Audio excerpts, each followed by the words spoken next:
Brushing technique ப்ராப்பராக பண்ணாலே இதை வந்து கிளியர் பண்ண முடியும். ப்ராப்ளம் வந்துடுச்சு, ப்ளீடிங் கம்ஸ் இருக்குது, இல்லை காரைகள்னால அந்த பிரச்சனைகள் இருக்குன்னா நீங்கள் டென்டிஸ்ட்டை வந்துட்டு ஒரு பேசிக்கான க்ளீனிங், டூத் க்ளீனிங் அது அல்ட்ராசோனிக் மிஷினில் பண்ணுவோம். ப்ரஷ் கரெக்டான ப்ரஷ் யூஸ் பண்ணுறாங்களான்னு பார்க்கணும். ஹார்ட் ப்ரஷ் யூஸ் பண்ணிவிட்டு கம்ஸில் பட்டுச்சுனாலும் கண்டிப்பாக கம்ஸை டேமேஜ் பண்ணும். சாஃப்ட் ப்ரஷ் ரொம்ப எக்ஸ்ட்ரா சாஃப்ட்டும் இருக்குது, மீடியம் இருக்குது. மோஸ்ட்லி சாஃப்ட் ப்ரஷ் யூஸ் பண்ணுறது நல்லது. அதுவும் நம்ம வந்து போட்டு கரன்னு தேய்க்காமல் கரெக்டான ஒரு 2 நிமிஷம் 3 நிமிஷம் ப்ரஷ் பண்ணால் போதும். வெங்காயம் சாப்பிட்றதையோ இல்லை பூண்டு சாப்பிட்றதோ உடம்புக்கு நல்லது, அதனால் நம்ம அதை அவாய்ட் பண்ண முடியாது. அப்படி சாப்பிட்டோம் அப்படின்னா அதுக்கப்புறம் ஒரே ஒரு ஏலக்காய் எடுத்துகிட்டு வாயில் போட்டு மென்னுனாலும் ப்ராப்ளம் சால்வ் ஆகும், ப்ளஸ் டைஜஷனும் இம்ப்ரூவ் ஆகும். அப்படி இல்லைன்னா வார்ம் வாட்டரில் சால்ட் போட்டு கார்கிள் பண்ணலாம். வாய் கொப்பளிக்கும் போதும் இம்மீடியட்டாக நமக்கு வந்து அந்த ஸ்மெல் வந்து ரொம்ப அதிகமாக பாதிக்கிற அளவு. கொய்யா பழத்தோட அந்த இலைகள் எடுத்து சூ பண்ணுறதுனால அந்த ஸ்மெல் போகணும். அப்போதைக்கு நம்மளை சமாதானப்படுத்திக்கிறதுக்கு தானே தவிர அது கம்ப்ளீட்டாக உங்களுக்கு அந்த ஸ்மோக்கிங்கோட ஸ்மெல் இருந்துகிட்டே தான் இருக்கும். அந்த பிரெத்லேயுமே உங்களுக்கு மூச்சு விடும்போதும் சரி, அவங்க பக்கத்துலேருந்து பேசும்போதும் சரி, ஸ்மோக்கிங் பண்ணால் மட்டும் இல்லை, அந்த ஹேபிட்டில் இருக்கிறவங்களுக்கு எப்போவுமே அந்த ஒரு பேட் பிரெத் இருக்கும். அதே மாதிரி சம்மர் ஹாலிடேஸ் வந்தாச்சு, நம்ம ஜிடி ஹாலிடேஸும் வந்தாச்சு. GT holidays, south India's #1 travel brand. Periyar Maniammai Institute of Science and Technology, Tanjavur. BTech Biotechnology with specialization in computer science and biology. ஆச்சி பாதாம் ட்ரிங்க். ஆச்சி பாதாம் ட்ரிங்க் ஒன்று வாங்கினா ஒன்று ஃப்ரீ. ரெட் நூல் நேயர்களுக்கு வணக்கம். நான் doctor Subashini Ruban, dew cosmetic கிளினிக்கோட chief doctor. Hi ma'am. Hi ma'am. இன்னைக்கு வந்து ஒரு காமன் டென்டல் இஷ்யூ, அந்த வாய் துர்நாற்றம் அப்படிங்கிறது எல்லாருமே காமனாக எல்லாருக்கும் இருக்கக்கூடிய ஒரு இஷ்யூ தான். ஸோ இது எதனால் வருது அண்ட் இதை பற்றி கொஞ்சம் பேசலாம். ஓகே, வாய் துர்நாற்றம் அப்படின்னு இருக்கும்போது இது நிறைய ரீசன்ஸ் இருக்குது வர்றதுக்கு. ஒன்று வந்து ஒழுங்காக பல்லு தேய்க்கலை, காரைகள் இருக்குது. ஸோ அதனால் கம்ஸில், அதாவது ஈறு பகுதிகளில் ஏற்படக்கூடிய இன்ஃபெக்ஷன்ஸ், சில பேர் ப்ரஷ் பண்ணும்போது ரத்தம் வருதுன்னு சொல்லுவாங்க. ஸோ இந்த மாதிரியே இருக்கும்போது வாய் துர்நாற்றம் வரலாம். இன்னொன்று வந்து பல்லில் இருக்கக்கூடிய சொத்தை பற்கள்னால என்ன ஆகும் அப்படின்னா அதில் சாப்பாடு மாட்டி அது ப்ராப்பராக நம்ம ப்ரஷ் பண்ணலை அப்படிங்கும்போதும் அதுவும் வாய் ஸ்மெல் வர்றதுக்கு ஒரு காரணமாக இருக்கலாம். இது வாய் சம்மந்தப்பட்டது. அது மட்டும் இல்லாமல் நாக்கு க்ளீன் பண்ண மாட்டாங்க. ப்ரஷ் பண்ணுறதுலாம் அழகாக பண்ணிடுவாங்க, ஆனால் நாக்கை க்ளீன் பண்ண மாட்டாங்க. அப்படி இருந்தாலும் அதுலேயும் அந்த உணவு துகள்கள் மாட்டிக்கிட்டு ஸோ அதில் வந்து ஒரு மாதிரி ஒரு வெள்ளையாக ஒரு படலம் மாதிரி படிகிறதுனால கூட இந்த வாயில் ஸ்மெல் வரலாம். ஃப்ளாஸ் பண்ணாதனால, அதாவது ப்ரஷ் பண்ணாலுமே ரெண்டு பல்லுக்கும் நடுவில் சில உணவு துகள்கள் மாட்டிகிட்டு இருக்கும். ஸோ இதுக்கு தான் நம்ம வந்து ஃப்ளாஸ் பண்ண சொல்லுவோம். ஸோ இந்த மாதிரி ப்ராப்பராக க்ளீன் பண்ணலை, எங்கேயோ ஒரு இடத்துல வாய்க்குள்ளே உணவு துகள்கள் மாட்டிகிட்டே இருக்குது அப்படிங்கும்போது அதுவும் அழுகி போய் ஒரு ஸ்மெல் வரும்போது வாயில் துர்நாற்றம் வரலாம். இது வாய் தவிர பார்த்தீங்க அப்படின்னா குடல் புண் அந்த மாதிரி இருக்கிற கண்டிஷன்ஸில் கூட உங்களுக்கு வந்து வாயில் ஸ்மெல் வரலாம். இதனால் வாயிலையும் கூட புண்கள் ரொம்ப நாள் இருக்கும். அல்சர்ஸ் சொல்லுவோம், மவுத் அல்சர்ஸ் காமனாக சொல்லணுன்னா இது ஸ்ட்ரெஸ்னால் வரலாம். நல்லா தண்ணி குடிக்காதனால கூட, டீஹைட்ரேஷன் இதனால கூட இந்த வாய் ஸ்மெல் வரலாம். அது மட்டும் இல்லாமல் உமிழ்நீர் சுரப்பிகளில் ஏற்படக்கூடிய பிரச்சனைகள், இதனால் உமிழ்நீர் வந்து சரியான அளவுக்கு சுரக்காமல் ட்ரை ஆகும். ஸோ ட்ரை ஆகும்போது என்ன ஆகும், உங்களுக்கு அந்த லூப்ரிகேஷன்ஸ் இருக்காது, பாக்டீரியல் க்ரோத் அதிகமாக இருக்கும். அதனால் கூட இந்த வாய் துர்நாற்றம் வரலாம். இது மட்டும் இல்லாமல் பார்த்தீங்க அப்படின்னா மற்ற கண்டிஷன்ஸ், இப்போ லங்ஸில் ஏற்படக்கூடிய பிரச்சனைகளாக இருக்கலாம், இல்லை சளி தொந்தரவுகளாக இருக்கலாம், இல்லை மற்ற ஏதாவது சில மெடிசன்ஸ் எடுப்பாங்க இதோட ஸ்மெல்லாக இருக்கலாம். நார்மலாக பார்த்தீங்கன்னா ஃபுட்லேயே ஆனியன், அதுக்கப்புறம் இந்த மாதிரி பூண்டு இந்த மாதிரிலாம் எடுக்கும்போது கூட வாய் துர்நாற்றம் இருக்கலாம். இதெல்லாம் ரொம்ப டெம்பரரி. பட் மற்ற கண்டிஷன்ஸில் ஏற்படக்கூடிய இந்த வாய் துர்நாற்றத்துக்கு நிறைய ட்ரீட்மெண்ட்ஸ் இருக்குது. எதனால் வாய் ஸ்மெல் ரொம்ப வந்து மோசமாக இருக்குது, பேட் பிரெத்னு சொல்லக்கூடியது. ஸோ அப்போது நம்ம அதுக்கேற்ற மாதிரி கண்டிஷன்ஸ்க்கு ஏற்ற மாதிரி ட்ரீட்மெண்ட் கொடுக்கும்போது இதை முற்றிலுமாக நம்ம வந்து க்யூர் பண்ண முடியும். மேம், ஆக்சுவலாக இந்த ப்ராப்ளம் பார்த்தீங்க அப்படின்னா நம்ம ஃபஸ்ட்டு நமக்கு இருக்குன்னு தெரியறதுக்குள்ளே வேற ஒருத்தவங்க சொல்லி தான் நமக்கு ஆக்சுவலாக தெரிய வரும். ஸோ இது அந்த மாதிரி கொஞ்சம் அது எம்பாரசிங்காக இருக்கும். ஸோ நாமளாக அதை செல்ஃபாக எப்படி கண்டுபிடிக்கலாம்? இல்லை, நீங்கள் இப்போ வாயில் இப்போ வந்து ஸ்மெல் வருது அப்படின்போது இப்போ நிறைய அட்வர்டைஸ்மெண்ட்டில் பார்த்துருப்பீங்க, ஃப்ரெஷ் பண்ணிவிட்டு மவுத் ஃப்ரெஷ்ஷாக இருக்காங்க ஹஹா அப்படின்னு சொல்லுவாங்க. அதே மாதிரி நீங்கள் வந்து நார்மலாக அப்படி நம்ம ஒரு ஊதி பார்க்கலாம், நமக்கே அந்த வந்து காற்று ரிஃப்ளெக்ட் ஆகும்போது அந்த ஸ்மெல் ஃபீல் பண்ண முடியும். இது நீங்கள் வீட்டில் நார்மலாக நம்ம பண்ணி பார்த்துக்கலாம். ஸோ நிறைய ஃப்ரெண்ட்ஸ் வந்து நிறைய பேர் சொல்லுவாங்க, வாய் ரொம்ப ஸ்மெல்லாக இருக்குது, தள்ளி நின்று பேசு அப்படின்ட்டு. அது ஃப்ரெண்ட்ஸ் சொல்லும்போது கிண்டலாக இருக்கும். ஓகே, நமக்கு அப்போ ஒரு கான்சியஸாக இருக்கும், சரி எப்படி நமக்கு ஏன் ஸ்மெல் வருது, நம்ம கண்டிப்பாக செக் பண்ணணும் அப்படின்ட்டு. இதுவே நிறைய பிஸ்னஸ் பீப்புளாக இருக்கலாம். ஸோ பொது இடங்களில் பேசும்போது அவங்களுக்கு அந்த ஸ்மெல் தெரிஞ்சால் கூட அவங்க அதை டக்குன்னு சொல்ல முடியாது உங்ககிட்ட. எப்படி ஒரு ஃப்ரெண்ட்ஸ் வந்து ஈஸியாக சொல்லிவிடுவாங்க கேலியும் கிண்டலுமா, ஆனால் நம்ம அந்த பிஸ்னஸ்ன்னு இருக்கும்போது ஒரு இடத்துல வந்து நம்ம யாரும் நமக்கு சொல்ல மாட்டாங்க, ஆனால் ஒரு முகம் சுளிக்கிற மாதிரியான விஷயங்கள் நடக்கலாம். ஸோ அதனால நம்ம வந்து ரொம்ப கான்சியஸாக இருக்கணும். ஸோ இது வந்து மற்றவங்களுக்காக மட்டும் இல்லை, நமக்குமே அது வந்து ஆரோக்கியத்துக்கு கேடு தான். நீங்கள் சொல்லும்போது கம் ப்ளீடிங் பற்றி சொல்லியிருந்தீங்க. ஸோ ஐ திங்க் அதுவும் ஒரு சிம்டமாக எடுத்துக்கலாமா இந்த ப்ராப்ளம்க்கு? கண்டிப்பாக கம்ஸில் தான் நம்ம ப்ரஷ் பண்ணும்போது ப்ளீடிங் வருது அப்படின்னாலே நம்ம கண்டிப்பாக கவனத்துக்கு கொண்டு வரணும். இப்போ வீட்லேயே நம்ம வந்து கொஞ்சம் நல்லா க்ளீனாக மெயின்டைன் பண்ணோம், ப்ரஷிங் டெக்னிக் ப்ராப்பராக பண்ணாலே இதை வந்து கிளியர் பண்ண முடியும். ஒன்ஸ் ப்ராப்ளம் வந்துடுச்சு, ப்ளீடிங் கம்ஸ் இருக்குது, இல்லை காரைகள்னால அந்த பிரச்சனைகள் இருக்குன்னா நீங்கள் டென்டிஸ்ட்டை வந்துட்டு ஒரு பேசிக்கான க்ளீனிங், டூத் க்ளீனிங் அது அல்ட்ராசோனிக் மிஷினில் பண்ணுவோம். இது ப்ரஷ்ஷில் பண்ணால் எவ்வளோ நீங்கள் ட்ரை பண்ணுவீங்க, ஆனால் ப்ரஷ்ஷில் கண்டிப்பாக ஃபுல்லாக கம்ப்ளீட்டாக ரிமூவ் பண்ண முடியாது. ஏன்னா அந்த காரைகள் வந்து அப்படியே படிஞ்சு படிஞ்சு என்ன ஆகும் அப்படின்னா ஹார்டாக மாறிடும். ஸோ அதப்போ நம்ம ப்ரஷ்ஷில் க்ளீன் பண்ணணும்னு நினச்சிட்டு நல்லா இருக்கிற பல்லையும் தேய்ச்சிட்டு இருப்பாங்க. ஸோ இனாமல் தான் அதில் வந்து டேமேஜ் ஆகுமே தவிர முற்றிலுமாக அந்த காரைகள் வீட்டிலேயே பண்ணும்போது போகாது. ஒன்ஸ் நீங்கள் கிளினிக்கில் வந்து க்ளீனிங் பண்ணதுக்கப்புறம் இந்த அல்ட்ராசோனிக் மிஷினில் க்ளீன் பண்ணும்போது இன்னொன்று எனக்கு பல்லெல்லாம் தேய்ச்சிருவீங்க, இனாமல் தேஞ்சு போயிடும். இது வந்து ஒரு மித்து தான். அதாவது நம்ம அப்படி டவுட் இருக்குன்னா நம்ம அவங்களோட நகத்தில் பண்ணி காட்டுறோம். அந்த அல்ட்ராசோனிக் வேவ்ஸ் அண்ட் வைப்ரேஷன் வந்து ஒன்லி அந்த அழுக்குகளை எடுக்கிற அளவுக்கு தான் அதில் வந்து பவர் இருக்குமே தவிர இனாமலை தேய்க்கிற அளவுக்கு இல்லை. உடம்புலேயே ரொம்ப ஹார்டஸ்ட் டிஷ்யூ எதுனா இனாமல் தான். ஸோ நெய்லேயே அது ஸ்க்ராட்ச் பண்ணாதப்ப எப்படி இனாமலை வந்து கரைக்க முடியும்? ஸோ அதனால் 6 மாதத்துலேருந்து 1 வருஷத்துக்குள்ளே அவங்க வந்து டூத் க்ளீன் பண்ணுறது, இந்த அல்ட்ராசோனிக் மிஷினில் க்ளீன் பண்ணுறது நாங்கள் அட்வைஸ் பண்ண தான் செய்கிறோம். ஸோ இந்த மாதிரி பண்ணும்போது ப்ளீடிங் கம்ஸ், அதாவது அந்த ஈரில் இருக்கக்கூடிய பிரச்சனைகள் ரிவர்சிபிள் ஆகிடும். ஸோ அந்த கம்ஸ்க்கு மசாஜ் இருக்குது, அதுக்குன்னு பர்டிகுலர் ஜெல் இருக்குது. ஸோ அதை கொடுத்து நம்ம வந்து நல்லா மசாஜ் பண்ண சொல்கிறோம். வீட்லேயே அந்த பேஸ்ட் யூஸ் பண்ணிவிட்டு ஒரு 2 அல்லது 3 நிமிஷம் நல்லா கம்ஸில் உள் பக்கமும் சரி வெளிப்பக்கம் இருக்கக்கூடிய ஈறு பகுதிகளையும் தேய்ச்சி கொடுக்கும்போது இது ரொம்ப அழகாகவே இந்த ப்ராப்ளமை சால்வ் பண்ண முடியும். நிறைய பேர் வந்து அந்த கம் ப்ளீடிங் ப்ரஷ் பண்ணும்போது ப்ளீட் ஆக தான் செய்யும், அதெல்லாம் பெருசாக எடுத்துக்காதீங்க அப்படிங்கிறாங்க. ஸோ நீங்கள் என்ன சொல்லணும்னு நினைக்கிறீங்க? இல்லை. அது ஆக்சுவலாக எப்படின்னா, நாங்கள் கரெக்டான ப்ரஷ் யூஸ் பண்ணுறாங்களான்னு பார்க்கணும். ஹார்ட் ப்ரஷ் யூஸ் பண்ணிவிட்டு கம்ஸில் பட்டுச்சுனாலும் கண்டிப்பாக கம்ஸை டேமேஜ் பண்ணும். ஸோ அப்படி இல்லாமல் நமக்கு வந்து ஒரு சாஃப்ட் ப்ரஷ், ரொம்ப எக்ஸ்ட்ரா சாஃப்ட்டும் இருக்குது, மீடியம் இருக்குது. மோஸ்ட்லி சாஃப்ட் ப்ரஷ் யூஸ் பண்ணுறது நல்லது. அதுவும் நம்ம வந்து போட்டு கரகரன்னு தேய்க்காம கரெக்டான ஒரு 2 நிமிஷம் 3 நிமிஷம் ப்ரஷ் பண்ணால் போதும். நிறைய பேர் பார்த்துருப்பீங்க, வீட்டில் முக்கியமாக சொல்லணுன்னா பெண்கள் அப்படியே வாயில் ப்ரஷ்ஷை வச்சுட்டு கிச்சன்லேயும் வேலை பார்ப்பாங்க, மறந்துடுவாங்க. ஒரு 1/2 மணி நேரம் வாயிலேயே அந்த ப்ரஷ் இருக்கும். அந்த மாதிரி இருக்கும்போது அதெல்லாம் நம்ம அவாய்ட் பண்ணணும். கண்ணாடி முன்னாடி நின்றுட்டு ஒரு 2 அல்லது 3 நிமிஷம் நமக்காக கரெக்டான டெக்னிக்கில் ப்ரஷ் பண்ணிங்கன்னா அந்த ப்ளீடிங் கம்ஸ் வராது. மேம் இதுக்கு ஏதாவது ஸ்பெசிஃபிக்கலாக இந்த ஃபுட்டில் அவாய்ட் பண்ணலாம்? ஏன்னா நீங்கள் சொல்லும் போதே ஜென்ரலாக அந்த ஆனியன் கார்லிக்லாம் எடுத்துக்கும் போது அந்த ஆர்டர் அப்படிங்கிறது வரதான் செய்யும். ஸோ இதை வேறு எப்படி ப்ரிவெண்ட் பண்ணலான்னு? ஓகே, நம்ம வெங்காயம் சாப்பிட்றதையோ இல்லை பூண்டு சாப்பிட்றதோ உடம்புக்கு நல்லது, அதனால் நம்ம அதை அவாய்ட் பண்ண முடியாது. அப்படி சாப்பிட்டோம் அப்படின்னா அதுக்கப்புறம் ஒரே ஒரு ஏலக்காய் எடுத்துகிட்டு வாயில் போட்டு மென்னுனாலும் இந்த ப்ராப்ளம் சால்வ் ஆகும், ப்ளஸ் டைஜஷனும் இம்ப்ரூவ் ஆகும். இது வீட்லேயே நம்ம நார்மலாக எளிமையாக பண்ணிக்கலாம். அப்படி இல்லைன்னா வார்ம் வாட்டரில் சால்ட் போட்டு கார்கிள் பண்ணலாம்.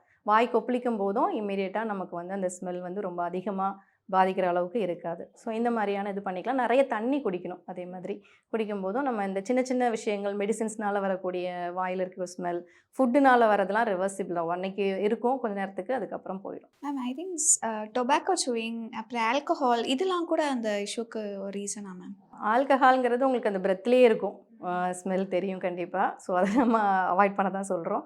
டொபாக்கோ அதுக்கப்புறம் ஸ்மோக்கிங் இல்லாமலாம் உங்களுக்கு நிக்கோட்டின் ஸ்டெயின்ஸ் மாதிரி ஃபார்ம் ஆயிரும் உங்களுக்கு. ஸோ அது வந்து எவ்வளோ தான் நீங்கள் என்ன தான் போட்டுப்போம், அது என்ன சொல்லுவாங்க, கொய்யா பழத்தோட அந்த இலைகள் எடுத்து சூ பண்ணுறதுனால அந்த ஸ்மெல் போகணும். அப்போதைக்கு நம்மளை சமாதானப்படுத்திக்கிறதுக்கு தானே தவிர அது கம்ப்ளீட்டாக உங்களுக்கு அந்த ஸ்மோக்கிங்கோட ஸ்மெல் இருந்துகிட்டே தான் இருக்கும். அந்த பிரெத்லேயுமே உங்களுக்கு மூச்சு விடும்போதும் சரி, அவங்க பக்கத்தில் நின்று பேசும்போதும் சரி, ஸ்மோக்கிங் பண்ணால் மட்டும் இல்லை, அந்த ஹேபிட்டில் இருக்கிறவங்களுக்கு எப்போவுமே அந்த ஒரு பேட் பிரெத் இருக்கும். அதே மாதிரி புகையிலே இந்த பான் அதெல்லாம் சொல்கிறோம்ல, குட்கா, அதெல்லாமே வாயிலேயே ஒதுக்கி வச்சுட்டே இருப்பாங்க. இதனால் கண்டிப்பாக அந்த வாய் ஸ்மெல்லுங்கிறத விட மெயினாக அது வந்து மற்றபடி கேன்சரோ இல்லை வேறு ஏதாவது கண்டிஷன்ஸ் வந்து போகக்கூடாதுங்கிறதுக்காக தான் அதை அவாய்ட் பண்ண சொல்கிறோம். ஓகே மேம், இந்த பேட் பிரெத் பற்றி பேசும்போது லைக் மற்ற இஷ்யூஸ்னால கூட இருக்கும் அப்படின்னு சொல்லியிருந்தீங்க. அதை எப்படி கரெக்டாக நம்ம டிஃப்ரென்ஷியேட் பண்ண முடியும் மேம்? ஓகே, இப்போ அதை தான் நான் சொன்ன மாதிரி வயிறில் வந்து எரிச்சல் ஏதாவது இருக்கலாம். ஸோ அதனால் நம்ம பெப்டிக் அல்சர்ஸ் அந்த மாதிரி இருக்கும்போது, டைஜஷன் ப்ராப்ளம் இருக்கும்போது, ஸோ இது குடல் சம்மந்தமாக இருக்கலாம். சில பேருக்கு நெஞ்சு எரிச்சல் இருந்துகிட்டே இருக்குன்னு சொல்லுவாங்க. ஈசோஃபேகஸோட ரிஃப்ளெக்ஸ்ன்னு சொல்லுவோம், அது வந்து கேஸ்ட்ரோ ஈசோஃபேகல் ரிஃப்ளெக்ஸ். ஸோ அந்த மாதிரி இருக்கும்போது சாப்பாடு மேலே வந்துகிட்டே இருக்கும். ஸோ இதனால கூட அந்த பேட் பிரெத் இருக்கலாம். அப்போ டைஜஷன் ப்ராப்ளம் இருக்குன்னா அந்த மாதிரி ட்ரீட்மெண்ட்ஸ் இருக்கும்போது இது சரியாயிடும். அதே மாதிரி சளி தொந்தரவுகள் இருக்கும்போது அப்படின்னா உங்களுக்கு இந்த இடத்துல சைனஸ்ஸு, அப்புறம் சளி வந்துட்டே இருக்கிற நோஸ், இந்த மாதிரி இடங்கள்லாம் உங்களுக்கு வந்து ஸ்மெல் வரும். ஸோ அப்போ அதுக்கான அந்த தொற்று நோய்கள் இருக்கும்போது அதுக்கான ட்ரீட்மெண்ட்ஸ் எடுக்கும்போது இதை சரி பண்ணலாம். மேம் இது லங்ஸை எஃபெக்ட் பண்ணுறதுக்கான சான்சஸ் இருக்கா? லைக் இந்த மாதிரியான ஒரு பேட் பிரெத் நம்ம கண்டிப்பாக, ஏன்னா இப்போ நமக்கு மூச்சு குழாய்கள், உணவு குழாய் எல்லாமே நம்ம த்ரோட்டோட கனெக்ட் ஆகி தான் இருக்குது. ஸோ வாயில் இருக்கக்கூடிய அந்த இன்ஃபெக்ஷன்ஸ் வந்து அதிகமாக ஆகும்போது, நம்ம ப்ராப்பராக ட்ரீட்மெண்ட் எடுத்துக்கல இந்த மாதிரி இருக்கும்போது, ஸோ இது வந்து ரத்த ஓட்டத்தோட கலந்து கூட நமக்கு வந்து லங்ஸில் மட்டும் இல்லை, ஹார்ட்லேயும் சரி, கிட்னி இந்த மாதிரி பிரெயின் எங்கே வேணாலும் நம்ம வந்து அஃபெக்ட் பண்ணலாம். மேம் இந்த பேட் பிரெத் பற்றி நிறைய பேசணும். பட் இதோட ஒரு மிகப்பெரிய காம்ப்ளிகேஷன்னா நீங்கள் என்ன சொல்வீங்க? லைக் ஏதாவது கேசஸ் நீங்கள் பார்த்துருந்துருப்பீங்க, ரொம்ப சிம்பிளாக இருக்குது அப்படின்னு நினச்சிட்டு விட்டுட்டு இருந்திருப்பாங்க. பட் அதோட கான்சிக்வன்சஸ் பெருசாக இருந்திருக்கும். அதை பற்றி ஓகே, இப்போ ரொம்ப நாளாக அந்த வாயில் ஸ்மெல் இருக்குன்னு மட்டும் ஃபீல் பண்ணியிருப்பாங்க. பட் அதனால வாயில் க்ளீனாக தான் வச்சுருக்காங்க. நான் நைட்டும் ப்ரஷ் பண்ணுறேன், மார்னிங் ப்ரஷ் பண்ணுறேன், ஒரு கரெக்டாக நல்லா ஃப்ளாஸ் பண்ணி நாக்கெலாம் க்ளீன் பண்ணி நீட்டாக தான் இருக்கேன். வாயில் எந்த பிரச்சனையும் இல்லை. ஆனால் எனக்கு இந்த ஸ்மெல் இருந்துகிட்டே இருக்குது அப்படிங்கும்போது நம்ம வந்து செக் பண்ணலாம். இப்போ மற்ற அதர் பாடியில் சிஸ்டமிக்காக வேறு ஏதாவது கண்டிஷன்ஸ் இருக்கா அப்படிங்கும்போது.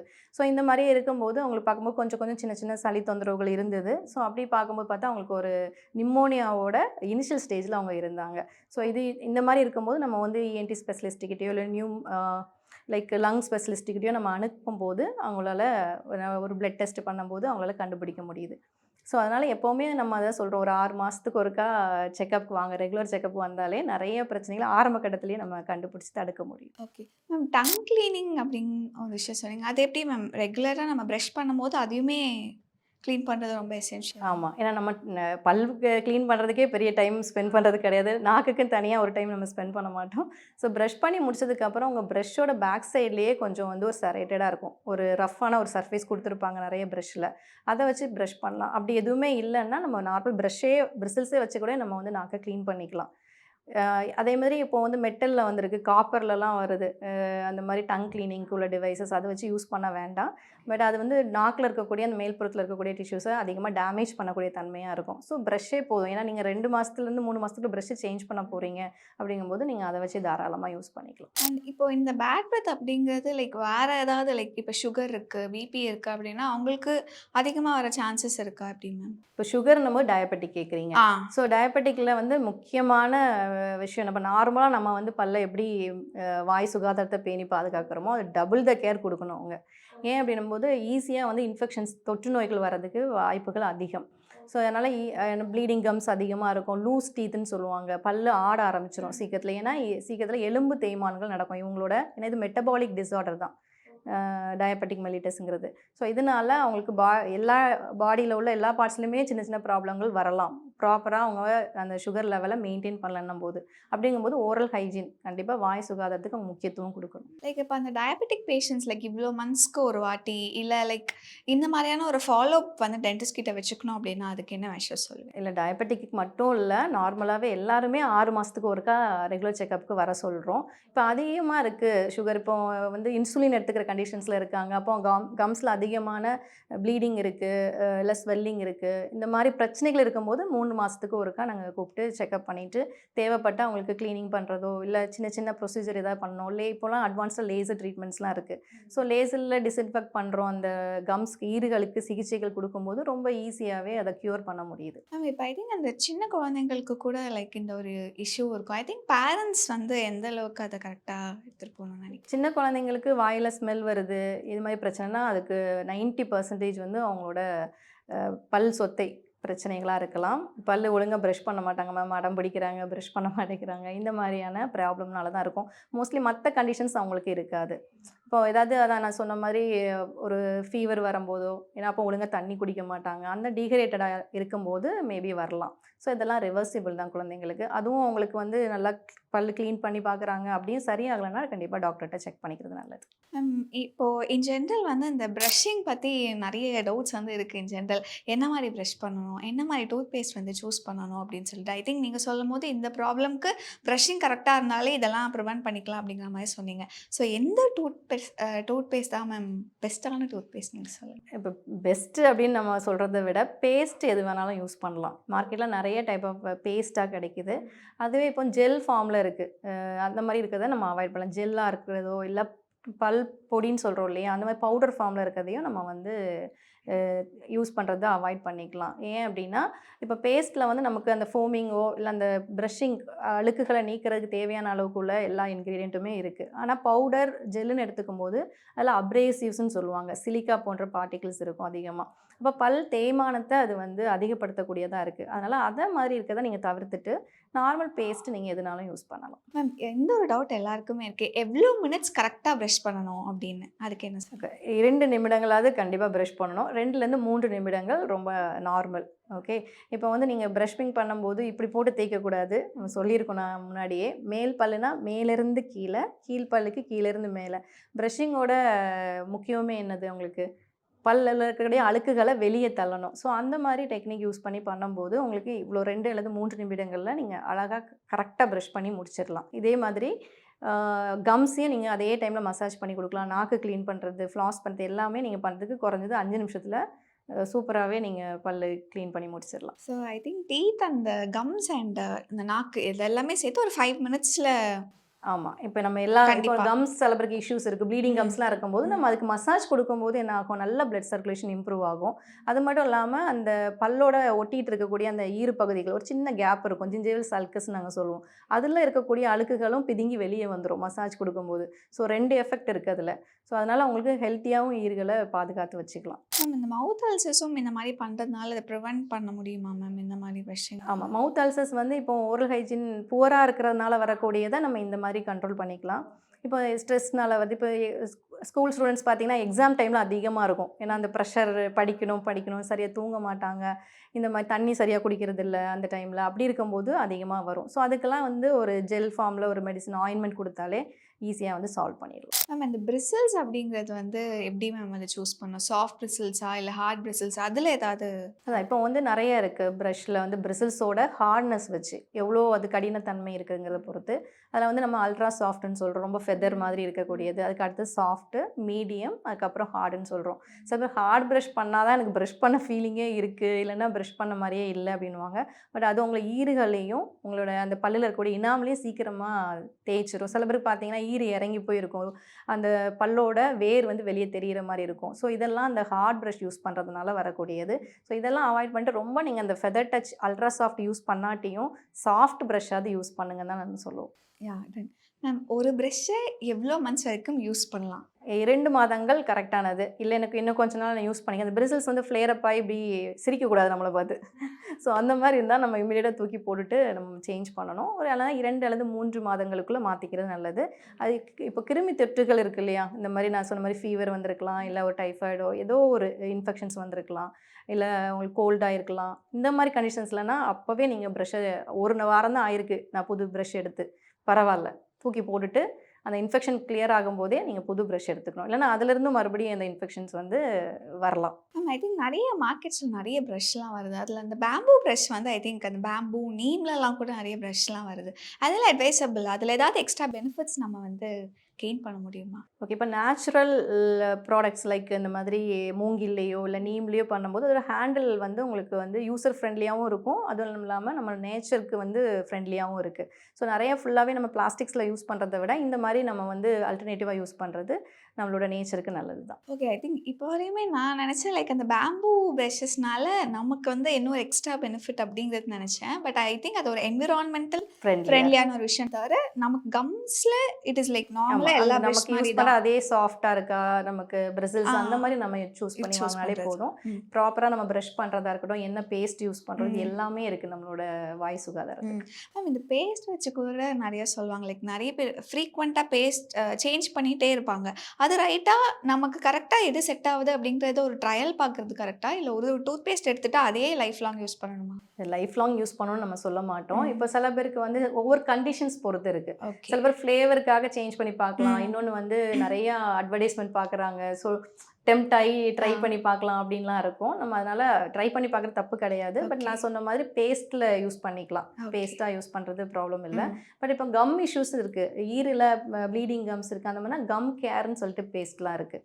ஸோ அந்த மாதிரியான பேஸ்ட் சூஸ் பண்ணி யூஸ் பண்ணிக்கலாம். ஸோ என்னென்ன இஷ்யூ இருக்குதோ அதுக்கேற்ற மாதிரி பண்ணிக்கலாம். ஆனால் டீத் ஒயிட்டனிங் பண்ணணுங்கிறதுக்காக மாதிரி பேஸ்ட்லாம் இருக்கு இல்லையா? ஸோ அதை யூஸ் பண்ணும்போது கொஞ்சம் கேர்ஃபுல்லாக தான் யூஸ் பண்ணணும். டாக்டரோட அட்வைஸ் இல்லாமல் யூஸ் பண்ண வேண்டாம். நான் சொன்ன மாதிரி அதில் நிறைய அப்ரேசிவ்ஸ் இருக்கிறதுனால டீத் ஒயிட்டனிங் போயிட்டு பல்லு தேய்மானம் ஆகி பல் கூச்சம்னு சொல்லிட்டு நிறைய பேர் வராங்க. ஸோ அதை அவாய்ட் பண்ணிக்கலாம். மேம் டீத் ஒயிட்னிங் பற்றி ஆஸ் அ டென்டிஸ்டாக நீங்கள் என்ன சொல்லணும்னு நினைக்கிறீங்க? ஐ திங்க் இது ரொம்ப எசென்ஷியலான விஷயம் அப்படின்னு நினைக்கிறீங்களா? இட் இஸ் லைக் ஒரு ஒரு காஸ்மெட்டிக்கான ஒரு விஷயம் அப்படிங்கிற மாதிரி இருக்கு. இப்போ எசென்ஷியல் அப்படின்னு வரும்போது அது டிபெண்ட்ஸ். உங்களுக்கு என்ன வேணுங்கிறத பொறுத்து தான் அது எசென்ஷியலாக இல்லை வந்து. பட் அது எமர்ஜென்சி ட்ரீட்மெண்ட் எதுவும் கிடையாது. ஸோ உங்களோட விருப்பத்துக்காக பண்ணிக்கலாம். இப்போ இதுவே சில பேருக்கு டிஸ்கலர்ட் டூத்னே இருக்கும், அடிபட்டிருக்கும், ஸோ அதனால் கலர் மாறி இருக்கும் அப்படின்னா அதுக்கு வந்து நம்ம டென்டல் கிளினிக்கில் பண்ணக்கூடிய டீத் ஒயிட்டனிங், அதை ப்ளீச்சிங் சொல்லுவோம், அந்த மாதிரி எஃபெக்ட்ஸ் தான் நம்ம பண்ண முடியும். நார்மலாக டீத் ஒயிட்டனிங் இல்லை டீத் பிரைட்டனிங் அப்படின்னு சொல்லக்கூடியது வந்து வீட்டில் நிறைய பேர் ட்ரை பண்ணுவாங்க. லைக் பேக்கிங் சோடா இல்லை எலுமிச்சம்பழ ஜூஸ் வச்சு பண்ணுறது, அதெல்லாம் அவாய்ட் பண்ணுறது நல்லது. ஸோ அது வந்து உங்களுக்கு இன்ஸ்டண்ட்டாக ஒரு டல்னஸ் போன மாதிரி இருக்குமே தவிர இனாமலை வந்து தேய்க்கக்கூடிய தன்மை அதில் அதிகமாக இருக்கிறதுனால ஃப்யூச்சரில் சென்சிட்டிவிட்டி, அந்த பல் கூச்சங்கிறது அதிகப்படியாக வரலாம். ஸோ அதனால் அந்த மாதிரி அவாய்ட் பண்ணிக்கலாம். கண்டிப்பாக டீத் ஒயிட்டனிங் பண்ணணுன்னா டென்டல் கிளினிக்கில் வந்து பண்ணிக்கிறது சேஃப். அதுலேயுமே அட்வான்ஸ்டாக லேசர் டீத் ஒயிட்டனிங்லாம் இருக்குது. ஸோ அதில் வந்து இந்த மாதிரி சென்சிட்டிவிட்டி இஷ்யூஸ் எதுவும் வராது. ஃபைனலி இந்த பேட் பிரெத் இந்த ஒரு விஷயம் வந்து ப்ரிவென்ட் பண்ணுறதுக்கு வீட்டில் என்னென்ன மாதிரியான விஷயங்கள் நம்ம பண்ணலாம்? ஓகே, ஃபஸ்ட்டு நிறைய தண்ணி குடிக்கணும். உடம்புக்கு தேவையான அளவுக்கு தண்ணி குடிக்கணும். ஸோ ரொம்ப அந்த மாதிரி ஹைட்ரேஷன் இல்லாமல் இருந்தோம் அப்படின்னாலும் வாயில் கண்டிப்பாக உங்களுக்கு அந்த ஒரு ஸ்மெல் வரும். அதுவும் இல்லாமல் நிறைய இப்போ இந்த சம்மரில் மோர் குடிக்கலாம், தயிர் சாப்பிட்லாம் நிறையவே. ஸோ அதில் வந்து நல்ல குட் பாக்டீரியா இருக்கிறதுனால அதுவும் உங்களுக்கு வாயில் இருக்கக்கூடிய அந்த பேட் பிரெத் எல்லாமே கிளியர் பண்ணி கொடுக்கும். கேரட் சாப்பிட்லாம், நல்லா சூ பண்ணி மென்று. கேரட் அந்த மாதிரி ஃபைபர்ஸ் ஃபுட்டே நம்ம எடுத்துக்கிறது கிடையாது. ரொம்ப ஈஸியாக நம்ம பழங்கள்லாம் கூட சாப்பிட்றது கிடையாது, ஜூஸை போட்டு குடிச்சிடுறோம். ஸோ அந்த மாதிரி இல்லாமல் மென்று சாப்பிடக்கூடிய பழங்கள், காய்கறிகள் இதெல்லாமே நிறைய எடுத்துக்கலாம். இந்த மாதிரி பண்ணும்போது உங்களுக்கு அந்த பேட் பிரெத் போகும். நான் சொன்ன மாதிரி ஏலக்காய் இதெல்லாம் வாயில் போட்டு சூ பண்ணி அந்த சாறு விழுங்குறதுனால டைஜஷனும் இம்ப்ரூவ் ஆகும். ஸோ இந்த மாதிரி விஷயங்கள் நீங்கள் வந்து வீட்டிலையே பண்ணிக்கலாம். இல்லை வீட்டில் பண்ணியுமே உங்களுக்கு அது கிளியர் ஆகலைன்னா பல்லில் இருக்கக்கூடிய காரைகள் அந்த மாதிரி இருக்கும்போது நீங்கள் வந்து டென்டல் கிளினிக்கில் வந்துட்டு ஒரு க்ளீன் பண்ணதுக்கப்புறம் உங்களால் நீங்கள் ப்ரஷிங்கில் அதை இம்ப்ரூவ் பண்ணி கொண்டு வர முடியும். Okay, so thank you ma'am, thank you so much for your time. ரொம்ப நிறைய விஷயங்கள் இந்த டாப்பிக்கில் தெரிஞ்சுக்கிட்டோம். தேங்க்யூ. சம்மர் ஹாலிடேஸ் வந்தாச்சு, நம்ம ஜிடி ஹாலிடேஸும் வந்தாச்சு. GT holidays, south India's #1 travel brand. Periyar Maniammai Institute of Science and Technology, Tanjavur. BTech Biotechnology with specialization in computer science and biology. ஆச்சி பாதாம் ட்ரிங்க். ஆச்சி பாதாம் ட்ரிங்க் ஒன்னு வாங்கினா ஒன்னு ஃப்ரீ.